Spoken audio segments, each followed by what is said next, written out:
दोस्तों नमस्कार, मैं डॉक्टर विशाल सिनवानी आपका अपने चैनल पशु केयर में एक बार फिर स्वागत करता हूं। दोस्तों आज इस वीडियो में मैं बताऊंगा आपको गाय भैंस में होने वाली रिपीट ब्रीडिंग के बारे में। गाय भैंस में रिपीट ब्रीडिंग यानी पशु का बार बार फिरना, गाभिन न हो पाना, यह पशुपालक के लिए, डेयरी फार्मर के लिए एक बहुत ही बड़ी समस्या है, जिसके कारण डेयरी फार्मर को बहुत नुकसान उठाना पड़ता है। एक तरफ तो इस बीमारी का इलाज का खर्चा और दूसरी तरफ पशु का दूध पे लेट आना। दोस्तों अगर पशु लेट गाभिन होगा तो लेट ही उसकी काविंग होगी और लेट ही वह दूध पे आएगा। इससे जो पशुपालक को नुकसान होता है वह बहुत ही ज़्यादा हो जाता है।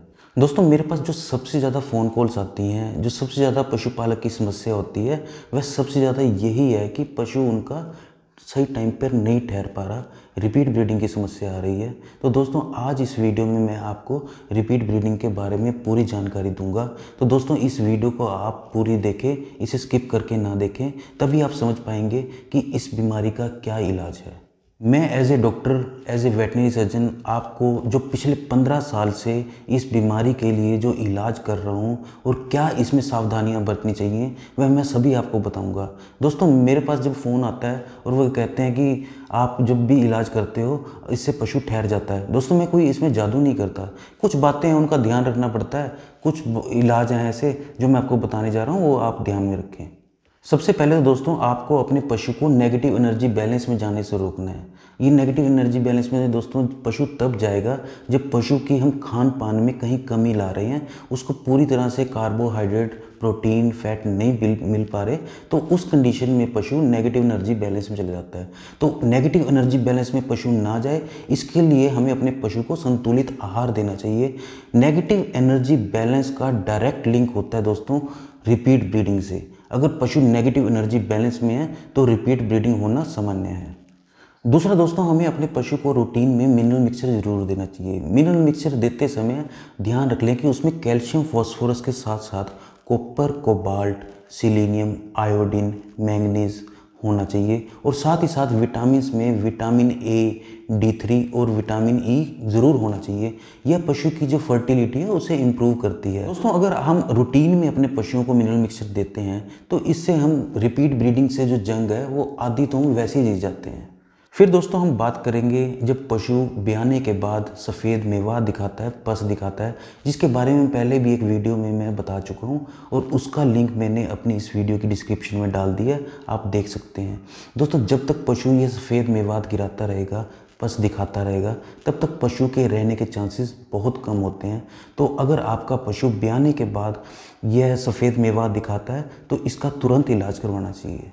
फिर दोस्तों जब पशु हीट में आता है तो कुछ गलतियां हम एआई गन प्रिपेयर करते समय कर देते हैं। दोस्तों जब हम एआई गन प्रिपेयर करते हैं, सीमेंट डालते हैं उसमें, तो उस टाइम कुछ बातों का ध्यान रखना बहुत ज़रूरी है। सबसे पहले तो दोस्तों जो आपका LN2 जार है, जो आपका कंटेनर है, उसमें लिक्विड नाइट्रोजन पूरी होनी चाहिए। जब तक वह लिक्विड नाइट्रोजन पूरी नहीं होगी तो आपके जो उसमें स्ट्रा है, सीमन है, उसके डेड होने के चांसेस काफ़ी ज़्यादा हो जाते हैं। उसके बाद दोस्तों अगर आपने जब स्ट्रा निकाला है अपने LN2 जार से तो उसको तुरंत यूज़ करें। अगर आप उसे किसी कारण से उसे दोबारा अंदर रखते हैं तो उससे डेड हो जाएगा आपका जो सीमन है। तो इसके लिए आपको या तो उसे तुरंत यूज़ करें, अगर यूज़ नहीं करना तो उसे फेंक दें, क्योंकि अगर यही जो सीमन हम जो दोबारा LN2 जार में डालते हैं उसे कभी किसी और पशु में यूज़ करेंगे तो वो रिपीट ब्रीडिंग की समस्या तो आएगी। दोस्तों उसके बाद जब हम LN2 जार से स्ट्रा निकालते हैं थाइंग के लिए, तो थाइंग के लिए जो टेम्परेचर है वह 35 डिग्री सेल्सियस से 37 डिग्री सेल्सियस होना चाहिए और इस पानी में हमें 30 से लेकर 60 सेकंड तक डिप करके रखना चाहिए।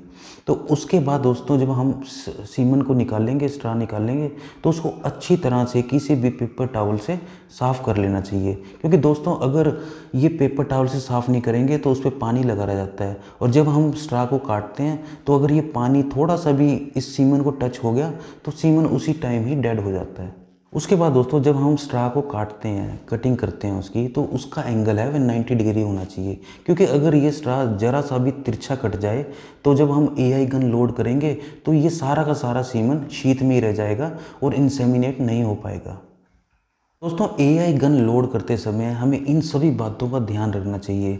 इसीलिए हमें अपने एआई करवाते समय, इंसेमिनेशन करवाते समय किसी अच्छे अनुभवी एआई वर्कर को ही बुलाना चाहिए, या तो आप पशु चिकित्सक से करवा सकते हैं। अगर आप किसी एआई इंसेमिनेटर से करवा रहे हैं तो उसे इन चीज़ों की अच्छी नॉलेज होनी चाहिए, उन्हें अच्छा एक्सपीरियंस होना चाहिए, तभी आपका पशु गाभिन हो पाएगा। अगर दोस्तों आप फिर भी चाहते हैं कि मुझे इसके बारे में एआई गन लोड कैसे करते हैं तो उसके बारे में वीडियो बनाऊं, तो आप मुझे कमेंट कर सकते हैं। फिर दोस्तों मैं बात करूंगा सब क्लिनिकल एंडोमेट्राइटिस की। दोस्तों जब आपका पशु सफ़ेद मेवात गिराता है, पस गिराता है, उसे तो हम देख के पहचान जाते हैं, लेकिन यह जो सब क्लिनिकल एंडोमेट्राइटिस है, तो इस कंडीशन में आप कभी भी सफ़ेद मेवात पस नहीं देखेंगे। आपका पशु जो पानी दिखा रहा है वह बिल्कुल क्लियर होगा, साफ होगा, लेकिन उसमें फिर भी इन्फेक्शन होगा। तो दोस्तों अगर आपका पशु बार बार हीट में आ रहा है, गाभिन नहीं हो पा रहा, तो यह सब क्लिनिकल एंडोमेट्राइटिस भी एक बहुत ही बड़ा कारण हो सकता है। तो इसके लिए आपको अपने पशु की बच्चेदानी में दवाई रखवानी चाहिए, और आपको यह दवाई कम से कम 2 दिन तक रखवानी चाहिए। तो दोस्तों अगर आपका पशु कोई बार बार रिपीट हो रहा है, हीट में आ रहा है बार बार और गाभिन नहीं हो पा रहा, तो उसे सबसे पहले जब वह पशु हीट में आएगा तो उसकी बच्चेदानी में 2 दिन लगातार दवाई रखवानी चाहिए, और उसके बाद पशु को साथ के साथ मिनरल मिक्सचर भी देते रहना चाहिए। उसके बाद जब पशु 20 दिन बाद, 21 दिन बाद हीट में आएगा तो उसकी पशु की हमें एआई करवानी चाहिए, और एआई का सही समय बिल्कुल सही होना चाहिए। इसके बारे में मैं पहले भी एक वीडियो बना चुका हूँ, और उसका मैंने लिंक इस वीडियो की डिस्क्रिप्शन में डाल दिया है, उसे आप देख सकते हैं। एआई करवाने के तुरंत बाद हमें अपने पशु को गाइनेरिच या कोरोलोन नाम का इंजेक्शन लगाना चाहिए, क्योंकि दोस्तों ये गाइनेरिच और कोरोलोन इंजेक्शन है, ये डिलेड ओव्यूलेशन में काम आते हैं। डिलेड ओव्यूलेशन हम उसे कहेंगे जब पशु का जो अंडा है वह सही टाइम पे नहीं निकल पा रहा। जब ये गाय भैंस का अंडा लेट निकलेगा और जो हमने एआई में इंसेमिनेट किया है सीमेन, उसकी लाइफ ख़त्म हो जाती है, उसके बाद ये अंडा निकलता है, तब इसका कोई यूज़ नहीं रह जाता। तो हम अगर अपने पशु को एआई के समय कोरोलोन या गाइनेरिच इंजेक्शन लगाएंगे तो इससे पशु का जो डिलेड ओव्यूलेशन की प्रॉब्लम है वह भी सॉल्व हो जाएगी, और पशु की जो ओव्यूलेशन है वो सही टाइम पे होगी, और इंसेमिनेशन बिल्कुल सही टाइम पे हो जाएगा। अगर अगले दिन भी आपका पशु हीट में है, डिस्चार्ज दिखा रहा है, तो हम अगले दिन भी पशु की एआई कर सकते हैं। तब आपको साथ में गाइनेरिच और कोरोलोन इंजेक्शन लगाने की कोई ज़रूरत नहीं है। हाँ, अगर जो पिछली हमने एआई करी है और जो अगले दिन हम एआई करेंगे, उसमें कम से कम डिफरेंस 12 घंटे से लेकर 16 घंटे तक का होना ज़रूरी है। इससे आपका जो पशु है वह गाभिन 101% होगा। तो दोस्तों अगर आपको मेरी ये वीडियो पसंद आई है तो इसे लाइक और शेयर ज़रूर कीजिए, और साथ ही साथ मेरे चैनल को सब्सक्राइब करना ना भूलें। अगर आपका इस वीडियो से रिलेटेड कोई प्रश्न है तो वह आप कमेंट करके कर सकते हैं। धन्यवाद।